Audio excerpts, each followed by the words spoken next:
మఠాలపై చర్యలు తీసుకున్నందుకు టీటీడీ అధికారులకు కృతజ్ఞతలు తెలియజేశారు జనసేన నాయకులు కిరణ్ రాయల్. అలాగే వైసీపీ ప్రభుత్వం హయాంలో తిరుమలలో అక్రమంగా ఏర్పాటు చేసుకున్న కట్టలపై కూడా నిఘా పెట్టాలని, తిరుమలలో గత 5 ఏళ్లుగా తట్టల వ్యాపారం చేస్తున్న వైసీపీ వారే నేటికి కొనసాగుతున్నారని, వెంటనే వాటిపై చర్యలు తీసుకోవాలని కోరారు. కొండపై పెళ్లిళ్ల పేరుతో మఠాలలో జరుగుతున్న దోపిడీని అరికట్టి భక్తులను దోచుకుంటున్న వైనంపై టీటీడీ కొత్త పాలక మండలి చర్యలు తీసుకోవాలని విజ్ఞప్తి చేశారు. ముందుగా ఈరోజు ప్రెస్ మీట్లోకి వెళ్ళే ముందు అసలు తిరుమల తిరుపతి దేవస్థానం చైర్మన్ గారికి, పాలక మండలి సభ్యులకి, ఈఓ, అడిషనల్ ఈఓ గారికి జనసేన పార్టీ తరఫున హృదయపూర్వక ధన్యవాదాలు.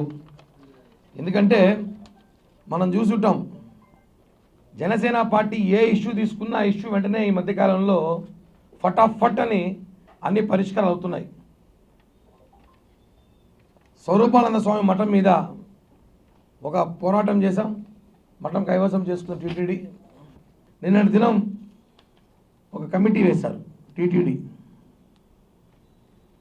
తిరుమలలో మఠాలపైన కమిటీ వేసి విచారించి మఠాలు ఎవరి పేరుతో ఉన్నాయి, ఎవరికి ఇచ్చా మఠాలు, ఎవరెవరు వాడుతున్నారు, ఎవరెవరు అక్రమంగా మఠాలు దాంట్లో ఏం కార్యకలాపాలు చేస్తున్నారు, నిజంగా మఠాలు తీసుకున్న సంస్కృతి అందులో ఉందా లేదా అనే దాని మీద విచారణ చేపట్టడానికి ఒక మంచి కమిటీ శుభపరిణామం.